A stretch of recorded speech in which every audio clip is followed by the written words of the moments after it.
Je sais qu'il y a des gens qui n'aimeront pas cette vidéo, parce que j'y dirai tout haut ce que beaucoup de gens pensent tout bas. Je vais commencer par vous raconter une très courte histoire, et puis vous verrez que cette courte histoire pourra très bien s'appliquer dans différents domaines de votre vie. Ce sont deux équipes de football, et à un moment donné, un des joueurs de cette équipe-ci attrape le ballon et commence à courir vers la ligne des buts adverses. Pendant ce temps-là, l'autre joueur commence à lui courir après l'autre, et il tente de rattraper son adversaire. Et lorsqu'il voit qu'il ne pourra pas le rattraper, il se met à boiter. Qu'est-ce que les gens dans les estrades disent? Ah, mais pauvre lui, regarde, c'est certain qu'il ne peut pas l'attraper. Il est blessé, donc il boite. Mais en réalité, cette personne-là qui boitait joue la victime. Il est atteint du syndrome du boiteux. Donc, il n'y a pas de blessure, pas du tout, autre qu'à son ego personnel. Il ne voulait pas perdre la face devant tout le monde. Donc, je vais vous parler comme si vous étiez victime dans votre vie, ou comme si vous jouez la victime dans votre vie, comme si ce n'était pas votre faute, ce qui vous arrive dans votre vie. Si ce n'est pas le cas, si vous ne jouez pas la victime dans votre vie, eh bien, cette vidéo pourra vous permettre de bien comprendre le principe que je me prépare à vous expliquer. Donc, jouer la victime dans sa vie, ça a plusieurs facettes, ça a plusieurs couleurs. Comme exemple, si vous jouez la victime dans votre vie, vous direz si je n'ai pas réussi dans la vie, si je n'ai pas réussi en affaires, si je n'ai pas réussi aux études, si je n'ai pas réussi dans les sports ou dans les arts, ou peu importe, ce n'est pas ma faute. C'est la faute des autres. C'est la faute de mes parents si je n'ai pas réussi dans mes études parce qu'ils ne m'ont jamais encouragé à persévérer. C'est la faute de mon conjoint ou ma conjointe si je n'ai pas réussi en affaires parce qu'il ou elle ne m'a jamais laissé suffisamment de place pour m'épanouir dans les affaires. C'est la faute de mon patron si je n'ai pas réussi tel projet parce qu'il ne m'a pas donné suffisamment de budget ou de temps pour pouvoir achever le projet, etc., etc. Donc, c'est toujours la faute des autres. Et puis, ce que j'ai envie de dire, c'est « Ah, pauvre vous, c'est donc pas votre faute, hein? C'est la faute des autres, c'est certain. » Donc, vous êtes victime des événements. Vous êtes victime des autres. Mais vous savez quoi? La véritable faute, la véritable cause, ce sont vos peurs. Ça peut être comme exemple vos peurs. Peur d'échouer, peur de vous faire dire non, peur d'être rejeté par les autres. Ou encore, c'est peut-être votre paresse, parce que vous savez que pour passer à une autre étape dans votre vie, il y aura cet effort à faire, il y aura aussi cet effort, et oui, cet autre effort aussi que j'aurai à faire, telle action que j'aurai à faire. Donc, la paresse maintient beaucoup de gens dans un état de victime dans la vie. C'est plus complaisant de demeurer à cet état que de faire l'effort pour s'en sortir. Ça peut être aussi votre ego qui est très mal orienté, un peu comme ce joueur de football qui s'est mis à boiter. Pourquoi? Parce qu'il ne voulait pas perdre la face devant tout le monde. Donc, au lieu de tenter de courir, de sprinter jusqu'au bout, il a préféré commencer à boiter. Vous savez ce que je crois? C'est que nous sommes tous le résultat de nos 5 dernières années.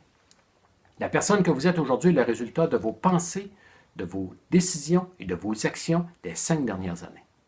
Ah, j'entends des gens me dire « Oh oui, mais ça ne fonctionne pas chaque fois, cela, là. Hein? Ça ne fonctionne pas chaque fois. » Imagine la personne qui a perdu son être cher. 5 ans plus tard, même avec une attitude positive, ça ne ramènera pas l'amour de sa vie. C'est vrai, c'est bien certain. Tout comme la personne qui a eu un accident de voiture et qui s'est fait amputer des 2 jambes. 5 ans plus tard, ses jambes n'auront pas repoussé. Mais cette personne peut être passée d'un état de victime à un état d'être une inspiration pour les autres, en décidant de se relever dans la vie et de faire quelque chose, de quand même se réaliser, même si elle avait toutes les raisons de dire qu'elle était victime dans la vie. Donc, elle est là la différence. Donc, de transformer un état de victime en état d'inspiration pour les autres. Et puis, vous, là, si vous me dites, là, moi, là, si je n'ai pas réussi, c'est parce que quand j'étais jeune, là, j'ai été abusé. Ou encore, j'ai échoué en affaires lorsque j'avais 20 ans. Ou encore, je n'ai pas pu faire d'études, je n'ai pas pu aller à l'université, c'est la faute de mes parents, j'ai dû m'occuper d'eux, etc., etc., etc. Celle-là, là, vous me la passez, ça. Vous me la passez surtout pas. Parce que aujourd'hui, vous avez quoi? 35, 45, 50, peut-être plus. Il s'est passé quoi pendant ces 20 ou 30 années-là? Je vais vous le dire, moi, qu'est-ce qui s'est passé. Il s'est passé une vie entière. Il s'est passé des années pendant lesquelles vous auriez pu retrousser vos manches et vous réaliser. Pas vous réaliser pour les yeux des autres, là, mais vous réaliser et de sortir de cet état de victime dans votre vie. Parce que peu importe ce que vous avez vécu dans votre vie, là, peu importe, faites une recherche de 24 heures et sérieusement, cherchez quelqu'un qui a déjà vécu la même chose que vous. Et vous en trouverez des gens qui ont vécu le même défi que vous dans des circonstances pires que les vôtres.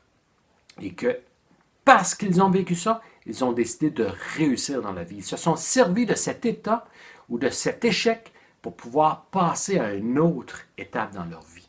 Ils s'en sont servis comme tremplin au lieu de passer pour une victime dans la vie. Vous voyez? Elle est là toute la différence. Donc, oui, je peux comprendre quelqu'un qui va explorer le terrain de la victime dans sa vie. Là. Hein, ça peut être à la suite d'un échec sévère, ça peut être à la suite d'une trahison ou à la suite d'une perte importante dans votre vie. Ça, je peux comprendre ça. Ça m'est arrivé. Ça m'est arrivé pendant quelques semaines où j'avais presque tout perdu dans la vie et que tout était de la faute des autres. Mais vous savez quoi? Si vous jouez la victime ou si vous sentez que vous êtes une victime depuis 1 an, 5 ans, 10 ans, voyons donc, je crois que quelqu'un qui joue la victime pendant des années, cette personne-là se plaît dans son état. Même si elle a souvent des larmes, elle se plaît dans cet état, elle est bien. Parce qu'elle a moins d'efforts à rester dans cet état qu'à passer à l'action et de s'accomplir dans la vie. Donc, vous savez quoi? La véritable victime, là, ce n'est pas vous. Si vous jouez la victime, la véritable victime, ce sont les gens autour de vous. Ce sont les gens qui vous aiment. Parce que ce sont eux qui vous appuient, ce sont eux qui mettent beaucoup d'efforts pour vous consoler, comme exemple. Là, j'entends des gens qui me disent « Ah, mais attends un peu, là. C'est beaucoup plus compliqué que ça. Là. C'est certain que c'est plus compliqué que ça. Pourquoi rendre ça simple quand on peut le garder compliqué? Pourquoi faire en sorte de sortir de cet état de façon simple, à passer à l'action dès aujourd'hui, faire une action, faire un pas, et ça nous permet d'avancer?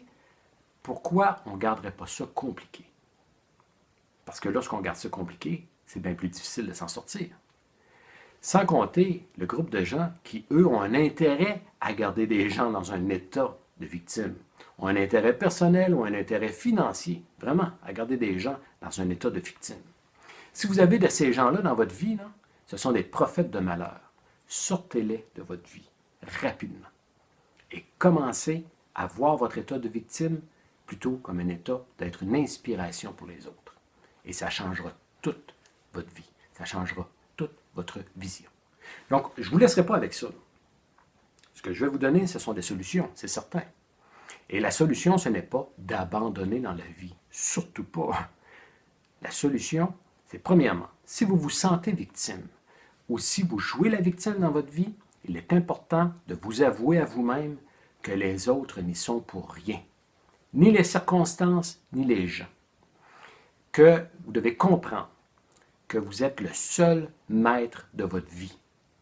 Il n'y a pas personne d'autre qui peut jouer avec votre vie. Vous êtes le seul maître de votre vie. Ça, c'est vrai aujourd'hui et ce sera encore vrai dans 100 ans. Donc, ce sera toujours vrai. Vous êtes le seul maître de votre vie. Deuxièmement, si vous avez vécu un échec dans votre vie, ou si vous êtes tombé 5 fois ou 10 fois dans votre vie, l'idée ici, c'est de vous relever une fois de plus. C'est de recommencer. Et vous serez beaucoup plus fier de vous. C'est de recommencer. Par contre, si vous avez trébuché 10 fois dans votre vie sur la même pierre chaque fois, alors là, vous avez peut-être quelque chose à apprendre. Hein? Donc, allez consulter. Allez chercher de l'aide envers des gens qui peuvent vraiment vous aider à sortir de cet état de victime et non pas à vous garder encore des années dans cet état de victime, mais allez voir quelqu'un, des gens qui ont vraiment des solutions pour vous permettre de sortir de là. Et ça fera toute la différence. Donc, premièrement, de comprendre que vous êtes le seul maître de votre vie. Deuxièmement, peu importe le nombre d'échecs que vous avez eus, où vous relevez et vous faites quelque chose, à partir d'aujourd'hui, pas dans une semaine, dans 2 semaines ou dans 6 mois, là, aujourd'hui. Et troisièmement, commencez maintenant à orienter vos pensées.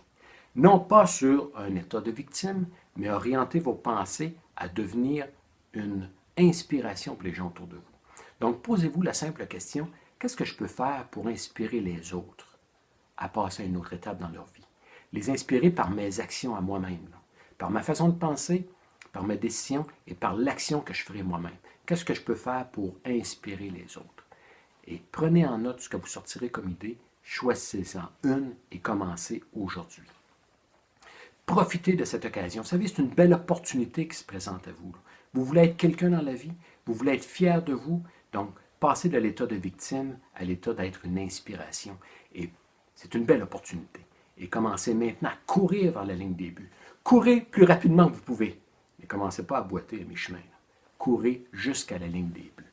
Peu importe ce qui arrive, vous n'êtes jamais une victime, autre que la victime de vous-même, de vos pensées. Sortez de là. Si cette capsule vidéo vous a inspiré ou si vous croyez qu'elle peut aider d'autres personnes, partagez-la. Merci de la partager, car elle pourra avoir un bel impact dans la vie de beaucoup de gens. Je suis en conférence et en formation dans plusieurs régions. Rendez-vous sur paulrousseau.com et réservez vos billets. Peut-être même que je passerai près de chez vous. Donc, au plaisir de vous y voir. Hey! Jusqu'où irez-vous? Ciao!